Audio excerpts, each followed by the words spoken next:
I first saw the carnival the summer I turned 17. It was one of those humid July nights where the air sticks to your skin and thunder rumbles in the distance but never arrives. My friend and I had just finished a long day doing absolutely nothing, just cruising town in Alex's beat-up old car, throwing rocks in the river, complaining about how boring our small town was. Then, the light showed up. We were driving back from the quarry, rounding the bend, the old train yard, when I saw them. Bright and red lights flickering in the field that used to be dead and overgrown. A Ferris wheel stood tall against the horizon, its silhouette swaying gently in the breeze, and the smell of popcorn drifted through the car's vents. "What?" Alex muttered, slowing down. "Wasn't there a chain-link fence here?" "There was," I said. "I used to bike past this field every day. It had been empty for years, condemned after some old fire back in the 90s. But now, in the middle of nowhere, stood a full-blown carnival. Rides spinning, music playing, a guy on stilts laughing and juggling fiery pins at the entrance like it had always been there.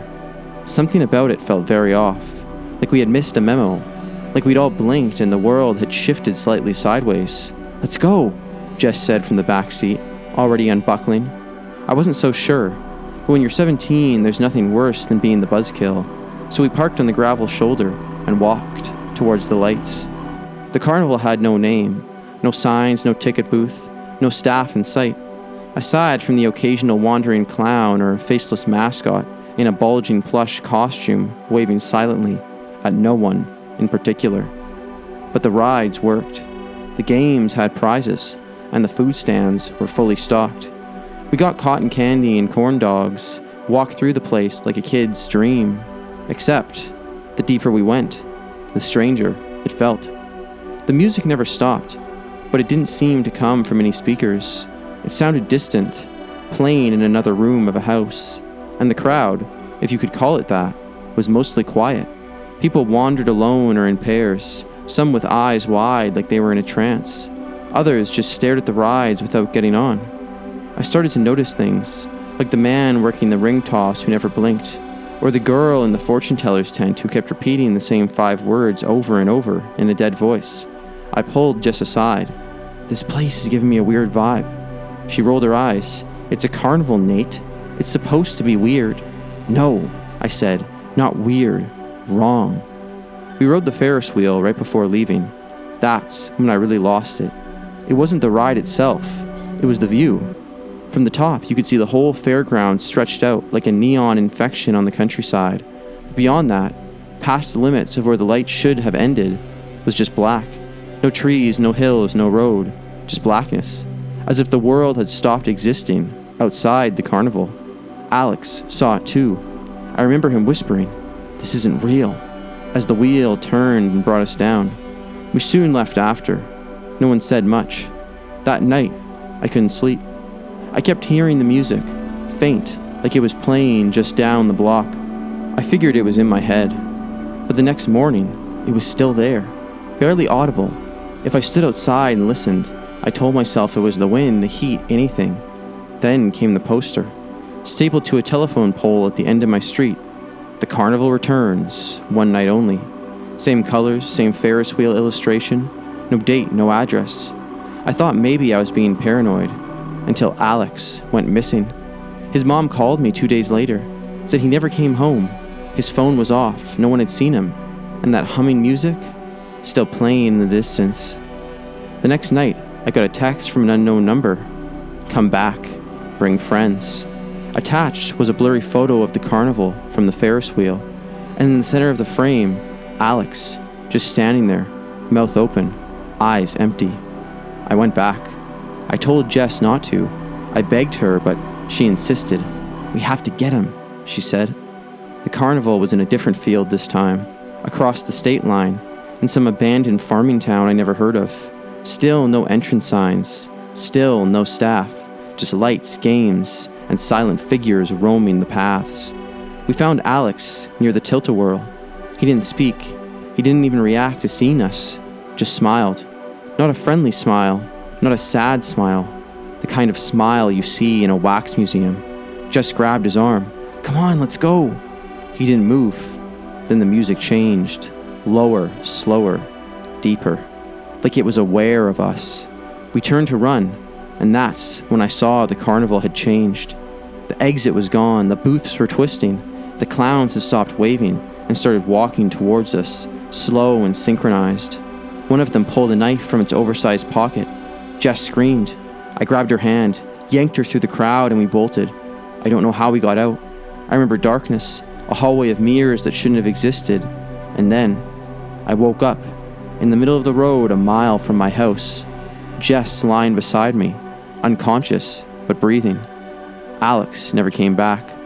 A few others from school disappeared over the next few weeks, and every summer since, I've seen the posters, stapled to light poles, taped to signs, sometimes tucked in my mailbox. The carnival returns, one night only, different location, every time. But I hear the music first, always the music, and I know it's coming. And worst of all, last week, I heard it playing in my basement. I never liked carnivals, not the kind that pop up overnight especially. My wife Leah loved them, something about the nostalgia. Cheap funnel cakes, creaky Ferris wheels, that smell of diesel and fried sugar. Me? I've always thought they felt off, like they were built on something rotten. But marriage is about compromise. So, when the wandering circus showed up just outside town without warning or permits, I agreed to go, just for her. One night only, the flyer said, just like all those traveling shows that disappear before anyone asks too many questions. It was set up in an overgrown field behind the old mill, land that hadn't been touched in decades, and yet when we pulled in, it looked like it had been there for years. Faded tents, rusted ticket booths, and performers wandering around with 1,000-yard stares. There was no line, no price, just a man in a red tailcoat who tipped his hat and ushered us in like he'd been expecting us. Leah squeezed my hand. See? It's charming. I nodded, trying to not look directly at the fire eater, who hadn't blinked once in the last minute. Inside, it was a maze of crooked games and freak show tents. Everything seemed held together by string and old grief. A man with a head like a swollen balloon tried to sell us popcorn that smelled like gasoline. A pair of identical twins, conjoined at the spine, walked backwards through the crowd, humming lullabies out of sync. And then there was the bearded lady. She sat on a small platform under a dirty gold sign, Griselda, the hairy miracle. A curtain hung behind her, fraying at the edges, stained with something that looked like blood. She had a full, thick beard that fell past her collarbone, black and glossy like spilled oil. But what caught me off guard were her eyes, blue, sharp, and terrified. She wasn't performing. She was staring right at me. Then she whispered, "Please help me." I froze. Leah nudged me. Did she say something? Yeah, I think so. We stepped closer. Griselda shifted her eyes toward the curtain behind her and mouthed the words, "They won't let me leave." Leah leaned in. "Excuse me?" But before she could say more, a short man in a dusty purple coat appeared behind the curtain. He looked like someone had squeezed all the light out of him. "Photos are not allowed," he barked, though we weren't holding any cameras. He gave Griselda a sharp glance. She lowered her eyes and went still, like a wind-up toy whose key had just stopped turning. We left that tent fast. That night I couldn't sleep. Every time I closed my eyes, I saw her face. Not the beard, not the costume, just her eyes. Desperate, human, like someone watching their house burn down and knowing no one would believe them.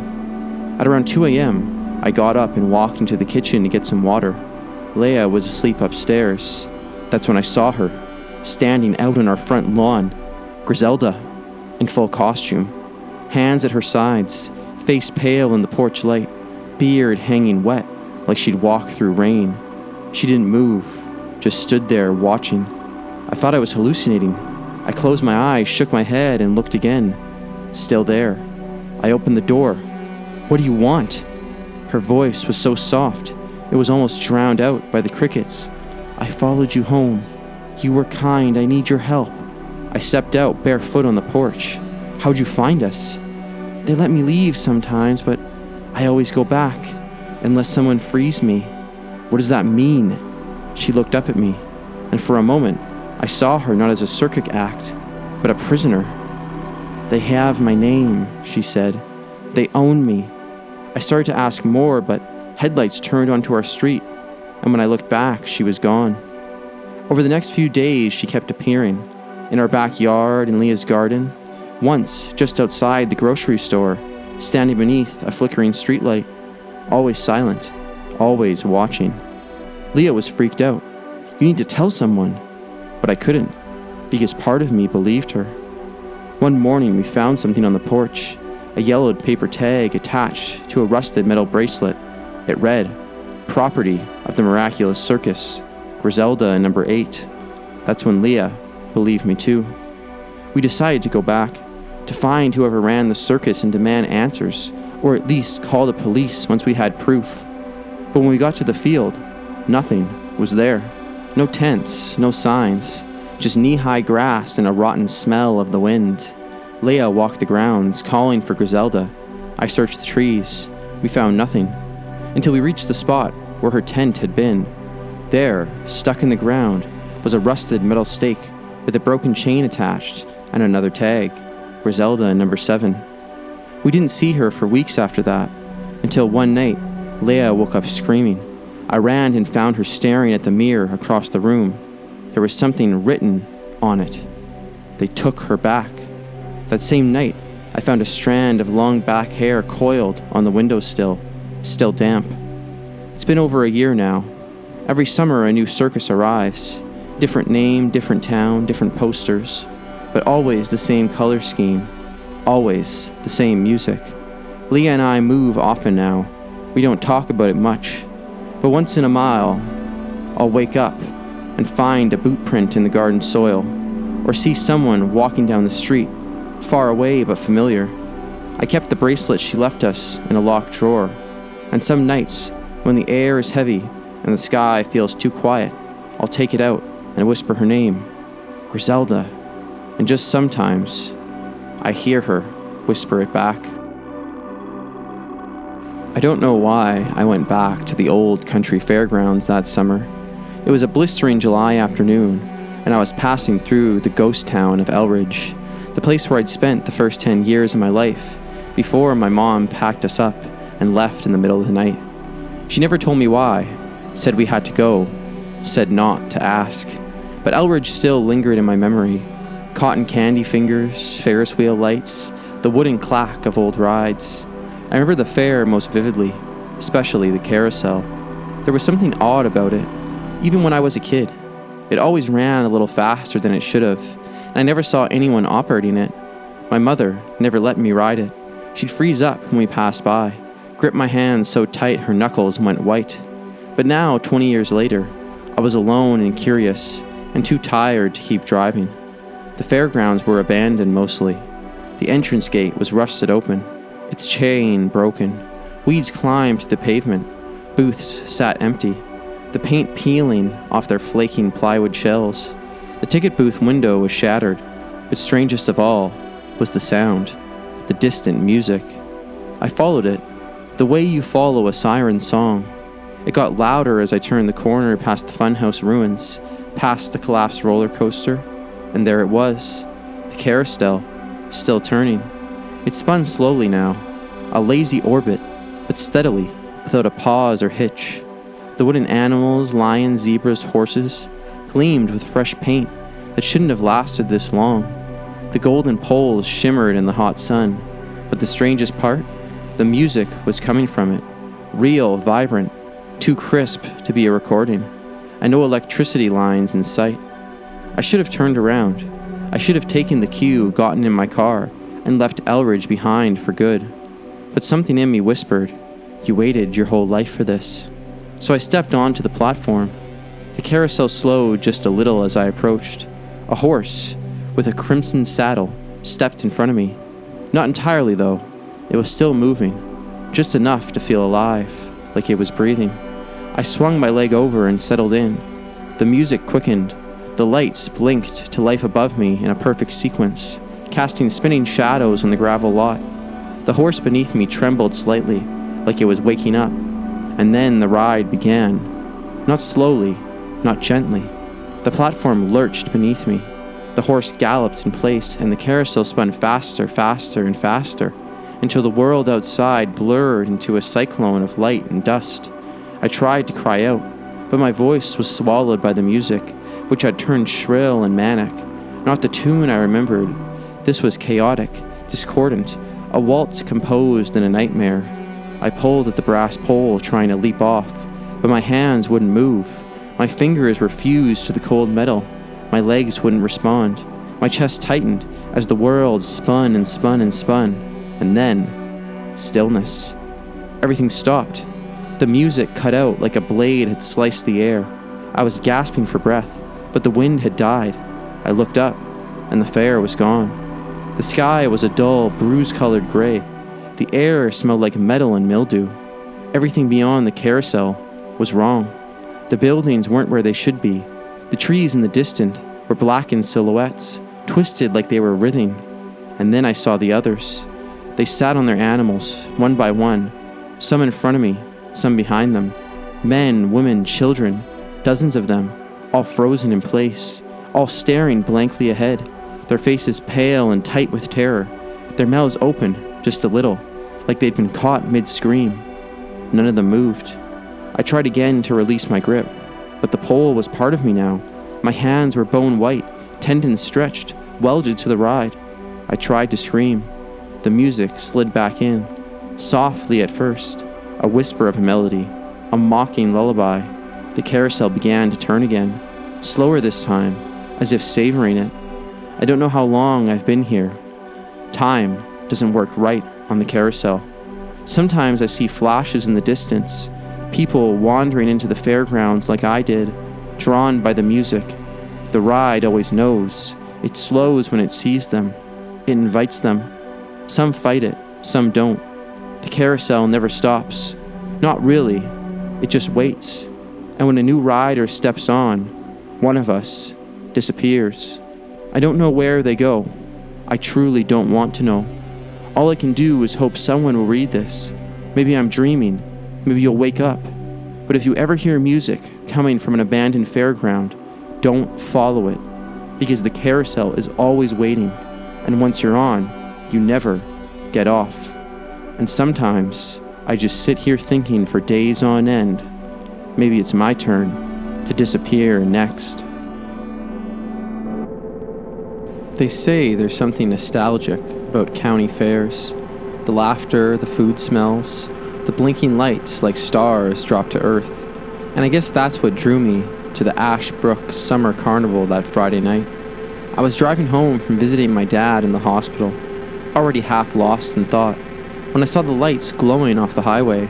A Ferris wheel spun lazily in the distance, rising above the flat farmland like a lighthouse calling me in. I hadn't been to a fair in years. It was smaller than I remembered from childhood. Just a handful of rides, some game booths, a fried food trailer or two, but the staff were friendly enough. A teenage girl handed me a ticket stub and smiled. "Last ride goes up at 10, she said. After that, we close everything down." It was 9:53. I drifted through the fairgrounds with a soda and a funnel cake, barely looking at anything, just sort of drifting. The Ferris wheel caught my eye again, maybe because it was the only ride that wasn't screaming or strobing with chaotic energy. It was graceful, almost peaceful, rotating slow and smooth like a lullaby in motion. I had no plans to ride it, but at 9:58 something nudged me, that weird little whisper of intuition, the urge to do something just because it might be the last chance. So I got in line. There were two couples ahead of me, a father with a little girl, a guy in a flannel shirt with earbuds in, and me. The carny, this older guy with tired eyes, nodded as I handed over my ticket. "Lucky last," he said, motioning me into a green gondola. "Enjoy the view." I stepped in. The metal seat creaked beneath me. The car rocked a little as he latched the door. He gave me a strange look before walking away. I wish I'd asked him what he meant by lucky. The ride started with a jerk. Up we went, slowly, smoothly, one full rotation to let everyone board. I waved lazily to the couple below me. The town was lit up in patches beyond the fairgrounds, headlights crawling along distant roads, stars winking above the cornfields. And then, just as we neared the top again, the wheel stopped. It was subtle at first, a mechanical groan, a pause, then nothing. I looked down, expecting the ride to lurch forward again in a second, but the seconds passed and kept passing. At first, no one seemed alarmed. The father pointed out something in the sky to his daughter. The guy in flannel stared into his phone. Then I noticed the carny wasn't at the control panel anymore. He was walking toward the exit gate. So were the food vendors, the booth attendants, the staff. They weren't rushing, they weren't panicking, just walking away calmly, one by one, like closing time at a store. My stomach tightened. I shouted, "Hey, ride's stuck!" No one looked up, not even the people on the ride with me. That's when I noticed something far worse. The others in the gondolas were completely still. Not just calm, not just quiet, frozen. The father and daughter sat like wax figures, her head tilted mid-laugh, her hands still raised toward the stars. The couple, 2 cars down, were locked in a smile that never moved. The man in flannel's phone glowed in his lap, his earbuds still in, his mouth slightly open, but unmoving. It wasn't possible. My heart hammered in my chest. I yelled again, louder this time. No response. I looked down and the fairgrounds were empty. Not just the workers, everyone. The lights began flickering off row by row. The music slowed, warped, like a recorder melting in the sun. I rocked the gondola, screamed, kicked the metal door. No one looked up. The lights on the Ferris wheel flickered, then they died. Now, the only sound was the wind, and that awful creaking of the gondola rocking in its cradle. Then, the real terror began. The shadows moved. At first I thought they were just the shapes of the departing crowds stretching long in the twilight. But no, these were taller, thinner, and they weren't shaped like people. They slithered across the pavement in angles that didn't make sense. They seemed to rise upward, climbing walls, poles, reaching. They were moving toward the Ferris wheel, and they had arms. Too many arms. Wrong-shaped limbs like spider legs made of smoke. I screamed again. The people in the gondolas finally moved. But not like people waking up. They all turned their heads at the same time and looked at me. Every single face, expressionless. Eyes wide, unfocused, like dolls. Their mouths began to open slowly, wider than they should have. No sound came out, just breathing. Heavy, unnatural, synchronized. Then, they all turned their face to the center of the wheel, and the wheel began to turn again, but not downward. It started spinning upward impossibly, like we were being lifted towards something in the sky. The stars above us shimmered, twitched, like they weren't stars at all, but eyes blinking open. I screamed. I don't know what I said. I prayed, I begged, and then blackness. I woke up in my car alone, parked on the edge of an empty lot. No lights, no Ferris wheel, just weeds and cracked pavement. My watch read 3:12 a.m. My hands were shaking. My face was streaked with tears.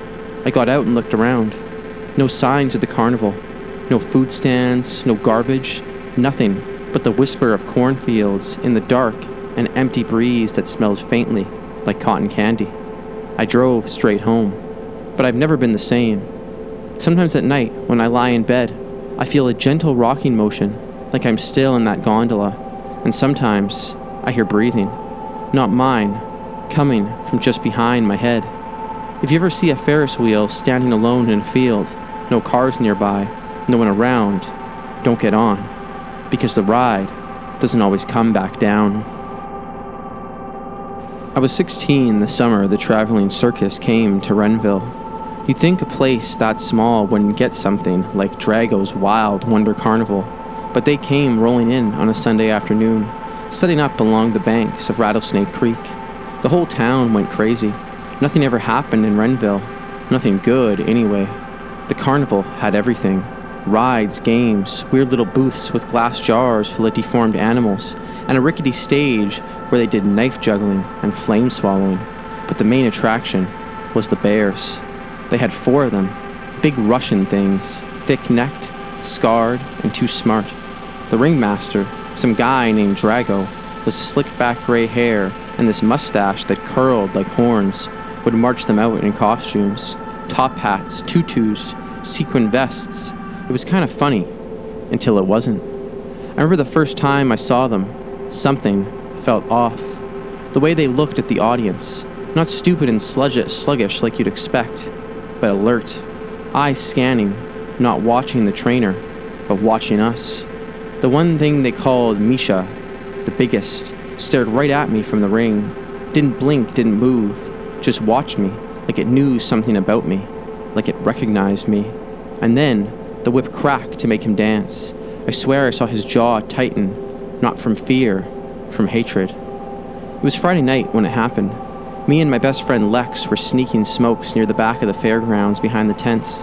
We just ditched a group from school who were doing shots in someone's pickup. The circus lights were throwing long shadows across the grass, and the generators hummed like giant insects. That's when we heard it. A scream. Not a stage scream, not a game booth, I just want a teddy bear scream. This was raw, human, panicked. Then came the crash. Metal clanging, something heavy knocking over a trailer, a loud, wet crunching sound. We ran to the edge of the tent, peeking through a gap in the canvas, and what we saw, 2 of the bears were out of their cages. Their leashes were snapped, dragging behind them like broken chains. One of them, Misha, was standing over what I think used to be a clown. His outfit was soaked in red. One boot still kicked once or twice before it went still. People were screaming and running, scattering like ants. A carny with a broom tried to shoo one of the bears. It ripped his arm off, just tore it like it was paper, and flung it into the crowd. The bears didn't act wild. They didn't roar or thrash. They moved with purpose, quiet, cold, and hunting. Lex grabbed my arm. We have to go. But I couldn't move. I was frozen watching as Misha slowly turned his massive head in our direction and smiled. I swear that bear smiled at me. The carnival descended into chaos. The screams mixed with carnival music still playing from the speakers, an old-timey tune that warped and echoed across the field. Lights flickered. People shoved each other, trying to escape. But the bears didn't chase just anyone. No, they picked. I saw the smallest bear stalk a teenage girl who'd hidden under a popcorn stand. It waited until she moved, then lunged, dragged her by the foot into the darkness. One of the clowns ran past us, face paint smeared and crying, not laughing anymore. He didn't get far. A black blur took him down near the Ferris wheel. Me and Lex ran. We sprinted across the fairgrounds toward the parking lot, but the road was jammed, people trying to peel out in trucks, crashing into one another. I saw a girl screaming in the back of her car as something massive slammed against the window behind her, cracking the glass. We ducked behind a funnel cake stand, breathing hard. That's when we saw Drago, the ringmaster. He was bleeding from the side of his face, staggering across the gravel toward one of the bear cages, screaming something in Russian. But the cages were empty. All 4 bears, gone. One of them appeared behind him, silent, looming. It grabbed him by the shoulders and pulled him backward into the shadows, like something out of a movie. His screams didn't last long. Lex pulled me up. We need to get to the woods. The cars are over with. He was right. So we bolted across the gravel path and leapt over a fence, heading into the trees by Rattlesnake Creek. Behind us, we could still hear the screams. We spent the rest of the night in a drainage culvert, curled up like terrified animals ourselves. Every now and then we'd hear something, twigs snapping, water splashing, that music still playing faintly across the field. At dawn, it was over. The fairgrounds were silent, burnt, torn apart. By the time the cops arrived, the bears were gone, vanished into the woods. They found 3 bodies. We knew there had been way more. Lex and I told them everything, but they didn't believe us. A bear attack, they said. Maybe just one. An accident. Unfortunate. But I saw their faces when we described Misha. They knew. A month later, the Ashbrook County Animal Control Center was burned to the ground. 2 officers were missing. One of the survivors said he saw something huge and black walk upright across the lot before the fire started. No one believed him either. Lex doesn't want to talk about that night anymore. Won't even say the words circus and moved to Oregon. Me? I still live in Renville. I work at the gas station, and some nights I hear noises out by the tree line, snapping branches, breathing. Once I found a shredded stuffed bear on my porch, soaked in something dark and sticky. But worst of all, sometimes I wake up in the night and see a shape outside my window, large, still, and watching. Every time, I feel like it's Misha, waiting for me to come out for one last show. I used to love carnivals. The noise, the games, the smell of fried dough in the air. But after what happened in Granger County last summer, I can't go near one without my stomach turning. It started with the posters. Neon colors stapled to every telephone pole, every window downtown. Granger Summer Nights Carnival, 1 week only. I was working at the local grocery store then, just out of high school, wasting time before figuring out if I'd ever actually leave that place. The posters promised everything. Rides, shows, music, food. Especially the food. That's what they hyped the most. The flavors you'll never forget, it said in thick black font, with cartoon images of cotton candy, hot dogs, and corn dogs surrounding a grinning chef mascot with a fork in one hand and a funnel cake in the other. The weird thing? No one knew who was running it. No online presence, no Facebook page, nothing but those posters and a half-functional website with blinking text and a dozen typos. Didn't matter though. People were starving for something to do. Granger was small, quiet, and dead all summer. So when the carnival finally arrived, right on schedule, the fairgrounds filled up in hours. I went the second night, mostly because my younger brother Casey wouldn't shut up about it. He was 10 and obsessed with roller coasters and funnel cakes. My mom had to work late, so I took him. Thought it would be a fun way to kill a few hours. The place was packed, more crowded than I expected. It wasn't just locals. People from neighboring counties must have heard about it. Dozens of tents, every booth manned by staff in the same black and white uniforms, grinning ear to ear. But there was something off. They didn't blink much, didn't talk much either, unless you asked them something specific. And even then, it was short and overly polite, like they were repeating something they'd been taught, not actually speaking from the heart.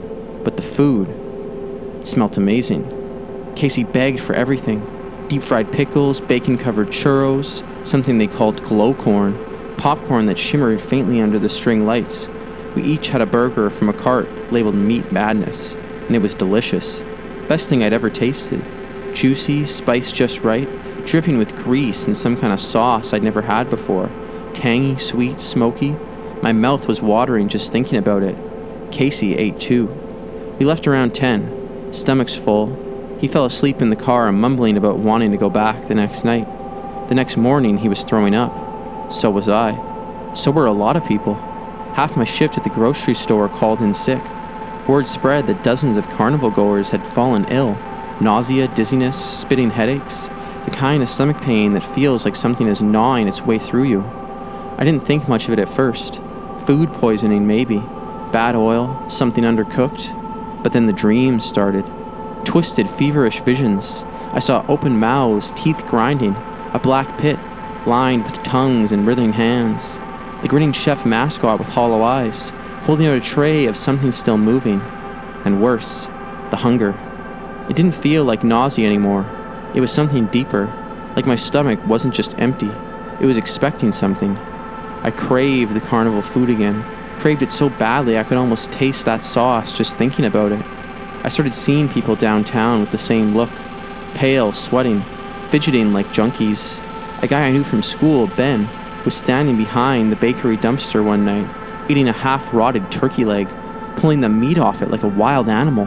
When he saw me, he just grinned, his lips covered in that same sauce. "Can't stop," he whispered. "Once you taste it, nothing else is real." By day 4, the hospital was packed. But they weren't treating it like food poisoning anymore. People had sores in their mouths, black veins crawling up their necks. Some weren't speaking anymore, just gurgling, twitching. But the carnival kept going. They opened every night, same time. More posters went up, even though no one saw anyone putting them there. The booths were always full, and people kept going back, even after getting sick, like they couldn't help it. I drove past the fairgrounds one night and saw my neighbor, Miss Albright, 73 years old, sitting on the curb outside the carnival gates, sobbing and stuffing her mouth with glowing popcorn, like her life depended on it. A trail of sauce ran down her chin, and her fingers were raw, like she'd bitten through her own skin trying to eat faster. Casey got worse. much worse. He stopped eating anything from the house, wouldn't touch normal food, wouldn't drink water, but he kept begging, "Can we go back? Please, please, just once." His eyes wide and watery, voice cracking like a child on the verge of breaking. I found wrappers in his room from the carnival, things I never bought him, meaning he'd snuck out. I confronted him and he broke. Said one of the carnival workers had come to the window and handed it to him, a smiling man with a paper tray full of glowing meat on a stick. I checked the backyard. Footprints, but they weren't human. Long-toed, split at the heel. That night, I decided to burn it down. I don't know what came over me. Fear, rage, desperation. I drove to the fairgrounds just after midnight with a jerry can full of gas. The carnival was still open. The music played faintly in the air, but there were no lines, no people. Just staff all standing behind their booths, smiling and waiting. I lit the first flame at the edge of the corn dog stand. It spread fast. The lights began to pop. The tent screamed with high-pitched sounds that I'll never forget. Not wood crackling, not fabric burning, voices screeching. Dozens of them. One of the workers stepped out of a booth and started walking toward me. He wasn't smiling anymore. His mouth opened and a long black tongue unspooled to his chest, swaying in the smoke. His apron curled away, revealing that his chest wasn't a chest at all, but a mouth full of teeth, wet and hungry. I ran. Behind me, the fire took the rest. The next day, the fairgrounds were gone. No ashes, no tents, no bodies, just an empty field. No one talks about it anymore. The official story was a chemical leak, a food safety issue. The posters vanished. The website went offline. But I still see the grinning chef in my dreams, still smell that sauce when I drive by the old field. And sometimes when I wake up in the middle of the night, I catch Casey standing at the window, breathing against the glass, whispering, "They're coming back, and next time, they won't wait for us to come to them." There was something wrong with the music at the Merrick County Fair. I didn't notice it at first. Most people didn't. When the carnival rolled into town that August, banners flapping, wheels creaking, greasy-faced workers setting up crooked booths, it looked like every other pop-up fair we'd seen over the years. Flashy rides, rigs of spinning lights, that constant smell of fried food drifting on the late summer air. But the music, that was different. It was soft, just beneath everything, always there, like distant, the kind you'd expect from an old merry-go-round. But it didn't fade or shift. It didn't change with the attractions or move with the crowd. It just played, no matter where you were. You'd hear it near the Ferris wheel. You'd hear it at the funnel cake stand. You'd hear it out by the parking lot or in the porta potties or deep in the cornfield behind the games. That same slow, haunting melody. Not cheerful, not spooky either, just empty. The notes rose and fell like a lullaby written for a child who never woke up. I was working the fair that summer, helping my uncle run his shaved ice trailer. He paid under the table and didn't ask questions if I took long breaks. The trailer sat near the back of the fairgrounds, tucked between a ring-tossed booth and one of those creepy guess-your-weight games that no one ever won. I remember the first time I noticed something was off. It was on night 2 around 9 p.m. I was pouring blue raspberry syrup over crushed ice when I realized I was humming. Not just humming, harmonizing. Matching the exact notes of the background music, even though I didn't know the song. It was like my mouth had moved on its own. I stopped, blinked, looked around. Everyone else was humming too. The kid at the corn dog cart, the old people playing balloon darts, even the security guard near the exit, big guy with a buzz cut. His lips were moving in rhythm to the tune. None of us noticed each other. We were all doing it, but no one was acknowledging, just unconsciously feeding into that eerie lullaby. I tried to ask my coworker, Jesse, if he heard it too, but he just blinked slowly and said, "It's nice, isn't it?" That's when I got scared. The next night was worse. I got to the fairgrounds and the music was already playing, louder now. Not enough to be intrusive, but loud enough that you couldn't not hear it, like it was inside your ears, inside your head. People were moving slower. Their eyes looked glassy. Kids wandered around without their parents. Booth workers stood behind their counters with blank smiles, barely speaking. I watched a woman drop a stuffed animal and just walk away, like it didn't matter. It felt like the whole carnival was slipping into a dream. I made the mistake of wandering too close to the carousel. That's where the music was coming from. I realized it as soon as I got near. The carousel wasn't just playing the tune, it was imitating it. The speakers on its roof pulsed, with every note like a heartbeat. But the horses didn't move. The platform wasn't spinning. It just sat there. And yet the song came out full and rich, like an orchestra buried in the machinery. I looked around the area. No one else was nearby. Just me and the carousel. The horses seemed to shimmer in the fair lights, their eyes black and glassy, their manes flowing, even though there was no wind. And then I saw the people, underneath, bodies, faces pressed against the slats at the base of the carousel, eyes wide open, mouths frozen in screams. I stepped closer and realized they weren't alive, at least not completely. Their eyes twitched, their lips trembled, but they didn't speak. They just stared as if trapped beneath the ride. I turned to run, and that's when the music surged, louder, violent, like it had seen me. The carousel began to turn just a few inches. The lights on the poles flickered faster, and I swear I heard words in the music, hidden beneath the notes. Join the circle, stay in tune, one more ride beneath the moon. My ears throbbed. My legs wouldn't move. I stood there as the melody wrapped around my brain like a vine, squeezing tighter and tighter until I felt something shift behind my eyes. And then, Jesse grabbed my arm, dragged me away. He was crying. "They almost got you," he whispered. "Don't go near the music, don't listen." After that, I quit. I didn't go back to the fair. I didn't even leave my house. People kept going, though. Every night, the crowds grew. You could hear the music from blocks away. It played over everything. You turn on the radio, same tune. Open a video online, same tune. It was spreading.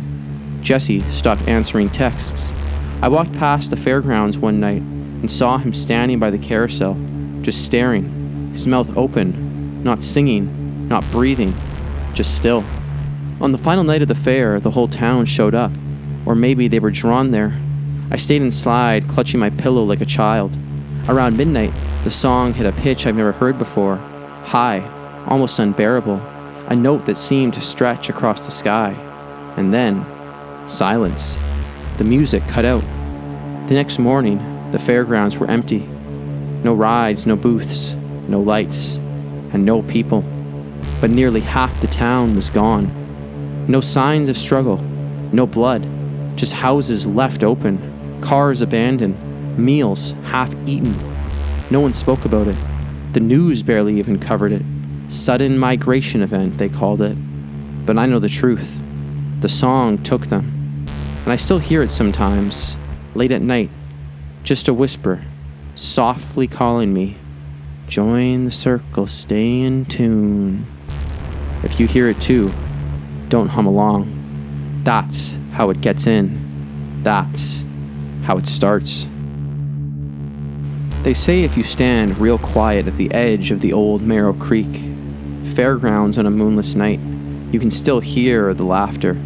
Not joyful laughter, children's laughter. Soft, strange, echoing across the field, like it's trapped in the fog that never quite leaves that place. I didn't believe it. Not really. I mean, people say a lot of things about old fairs and missing kids and haunted rides, but I grew up in Marrow Creek. I lived 5 blocks from that very field. My best friend Theo and I used to cut across it on our way home from school. We'd never seen anything, never heard anything. That all changed the year the Marrow Creek Moonlight Carnival returned. It hadn't been in town for almost 20 years. Not since the first time it came. Not since the disappearances. My mom never talked about that summer in '92. Not directly, just vague warnings like stay away from the woods or don't stay out after dark. I only ever got fragments of the truth. Kids went missing, the carnival was shut down, nobody was ever charged, that sort of thing. My generation wasn't supposed to ask questions, so we didn't. But when the flyers started showing up again in 2019, bright red with swirled black text reading, "The Moonlight Carnival returns, one night only, rides, games, magic, free entry for kids under 12. It stirred something in town. Excitement mostly, curiosity as well. The older folks looked uneasy, sure, but most of the younger parents were too exhausted to care. Free rides, cheap funnel cake, anything to keep the kids entertained. Theo and I were 17 then, too old to care, but not too old to be curious. And that night, we snuck out to the fairgrounds just after 10, past the crowd, past the barricades. We weren't supposed to be there, but we weren't the only ones who'd come to sneak a look behind the curtain. The carnival was very wrong, not just in a creepy way, in an off way, the kind you feel in your teeth.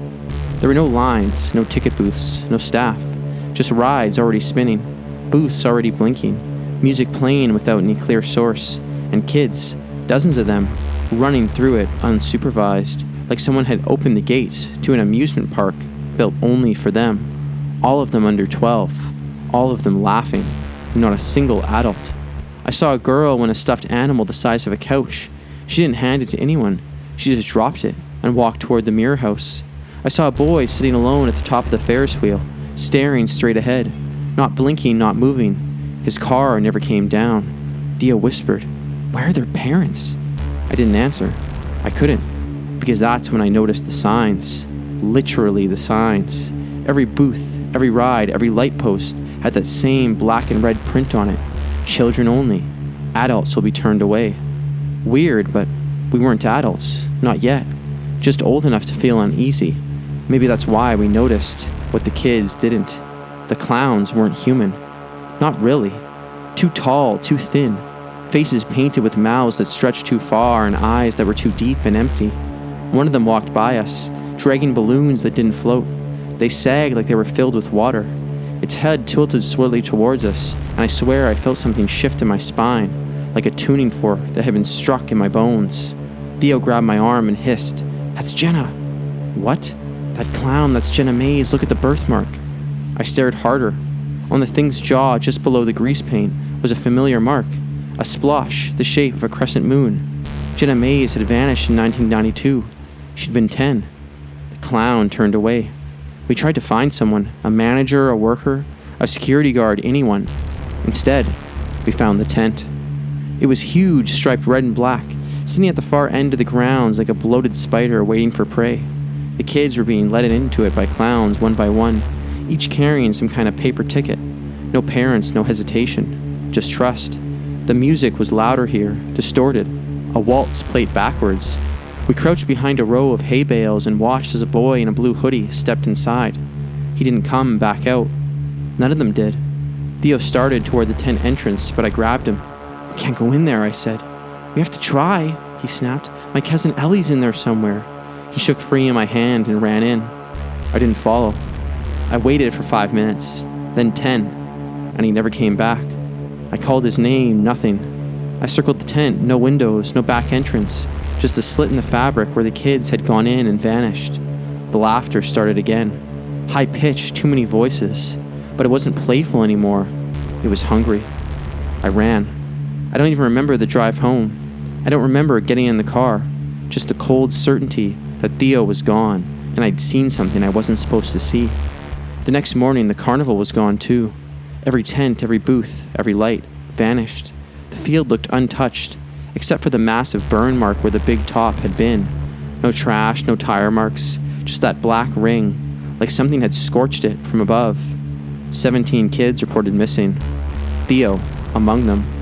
The police blamed a freak gas leak, hallucinations, mass confusion. No witnesses came forward, because none of the parents had seen anything.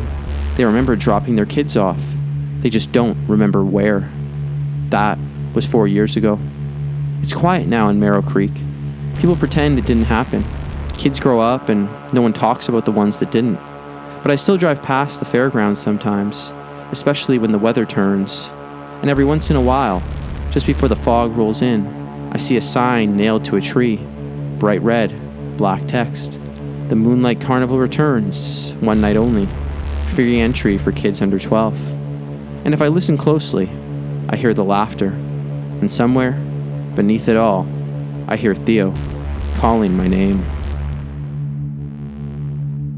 We should have never gone to that carnival.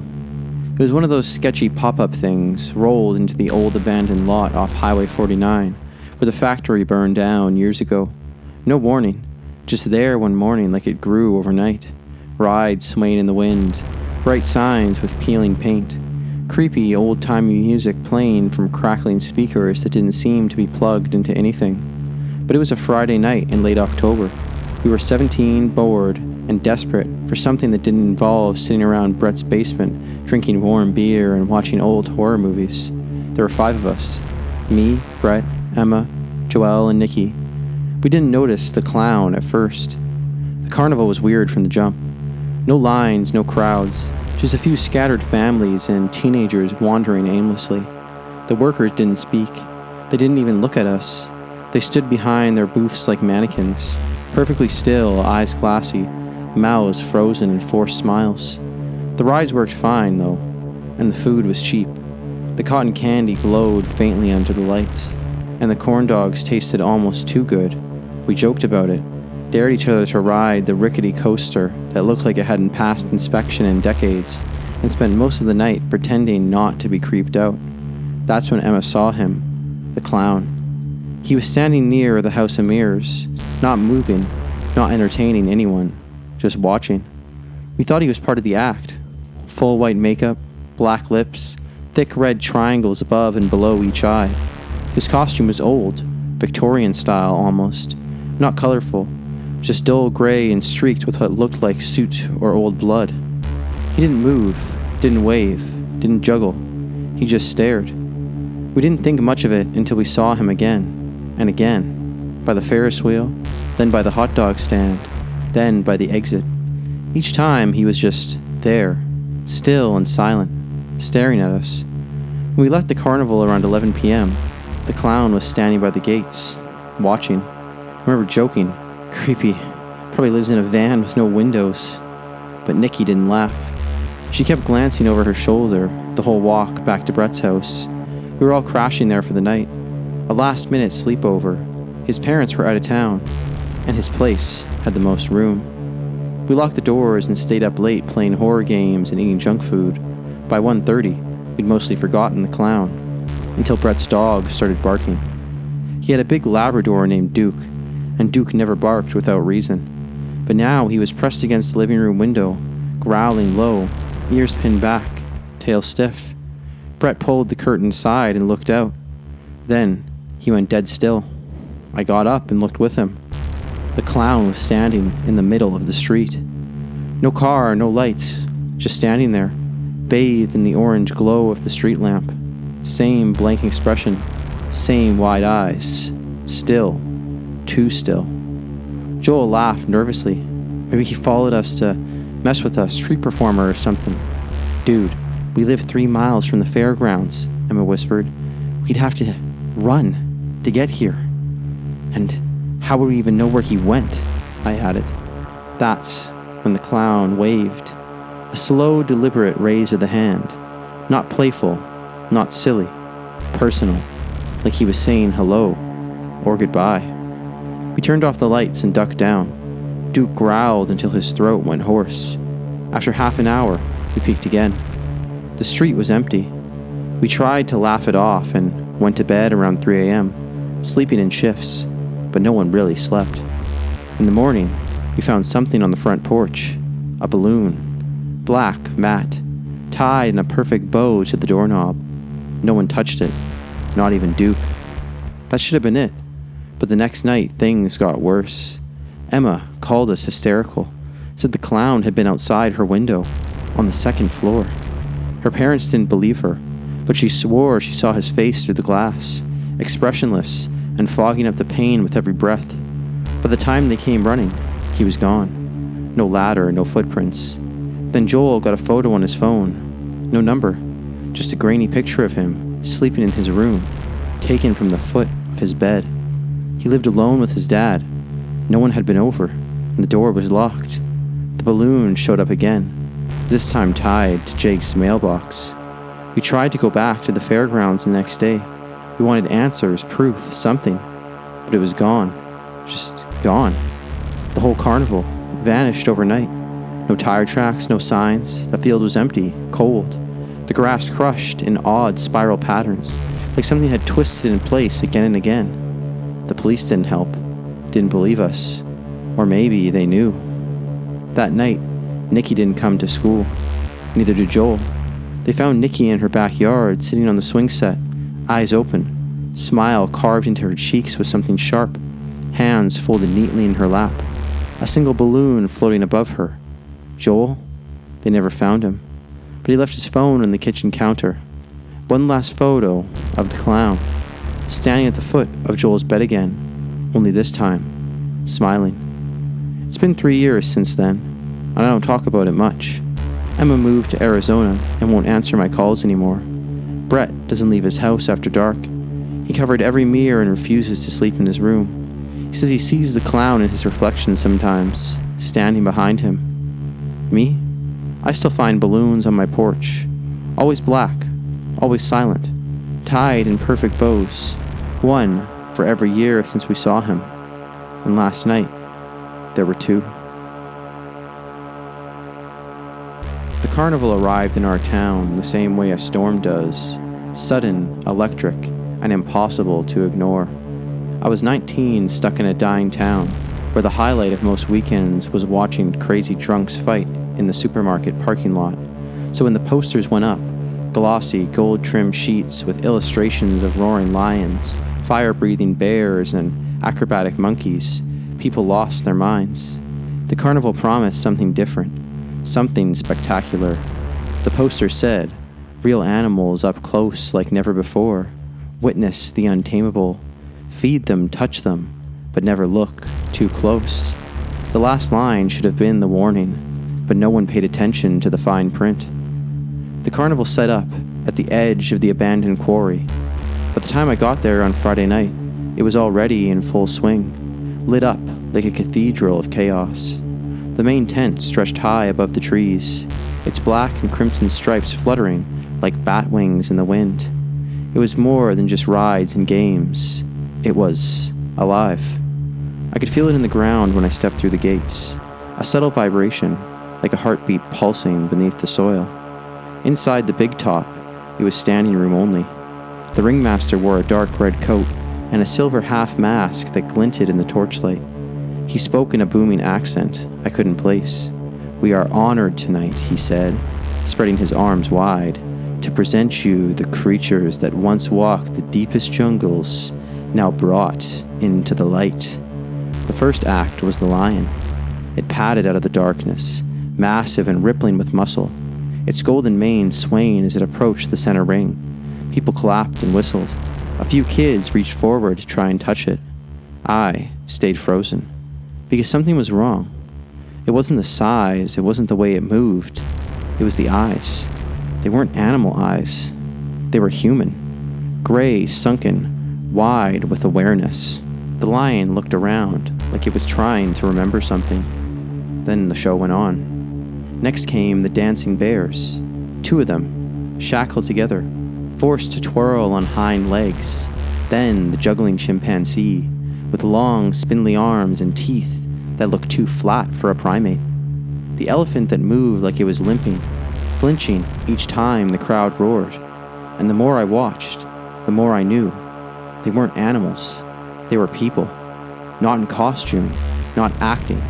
Trapped, twisted into these forms, fur and tusk and claw, but still aware. One of the bears locked eyes with me mid-spin. Its mouth opened, and in the briefest second before it turned away again, I heard it whisper, raspy and broken, "Help me." I ran out of the tent. The air outside felt too thin. The carnival music was loud, but it didn't cover the sound of the growling behind the canvas walls. Growling and sobbing. I tried to tell one of the staff, this tall man selling candied apples at a cart near the gate. His skin was pale, his smile too wide. "The show can be intense for sensitive types," he said smoothly. "Don't worry, the animals are very well taken care of." "They're not animals," I snapped. "They're people." His smile didn't fade, but his eyes went dark. "You look too close," he said, and turned away. I should have left then. I should have driven home, locked my doors, and never spoke of it again. But something drew me back the next night. I couldn't stop thinking about those eyes. The lions, the bears, the elephants. They weren't strangers. They were familiar. Faces from town. People who'd gone missing. The girl who used to bag groceries at the supermarket. The quiet man who sold firewood from a red pickup. The teenager who vanished near the quarry 2 summers back. They were all there, inside the cages. I snuck in after hours through a gap in the fence near the back. The carnival was asleep, or pretending to be. No lights, no music, just tents breathing in the wind. I followed the scent of hay and blood, and I saw them, not dressed as animals, not pretending, changed. The cages weren't just metal, they were bone, interwoven ribs and femurs and joints, fused together by some kind of dark resin. The bars pulsed gently like they were alive. The lion lay sleeping, twitching. Its mane was falling out in patches, revealing pale skin underneath, human skin. The bear's front paws were hands, stretched grotesquely, long and curled into claws. One of them had fingernail polish on the tips, blue. The chimp's face was split down the middle, like it couldn't decide. They all looked like they were caught mid-transformation, and they were all sobbing. The ringmaster stepped out of the darkness behind me. "You see too much," he said. I turned to run, but the clown handlers were already there, moving silently, faces covered in painted masks made from skin. They didn't chase me. They just watched. "You don't belong backstage," the ringmaster whispered. "But, perhaps, we can make you fit." I blacked out. When I woke up, I was in my bed. Mud on my boots, blood under my fingernails. No memory of how I got back. The carnival was gone. No posters, no signs, no flattened grass where the tents had stood. I tried to tell someone, anyone, the police, my parents, friends, but no one believed me. They said I was sick, that I needed rest, that it was a dream. But I see them now, the faces, in the woods near the quarry, at the edges of my vision. The lion, the bear, the girl with the blue nail polish, watching me. And I know they remember. Because some nights, when the wind is just right, I hear the circus music again, faint, whispering, calling me back to the cage.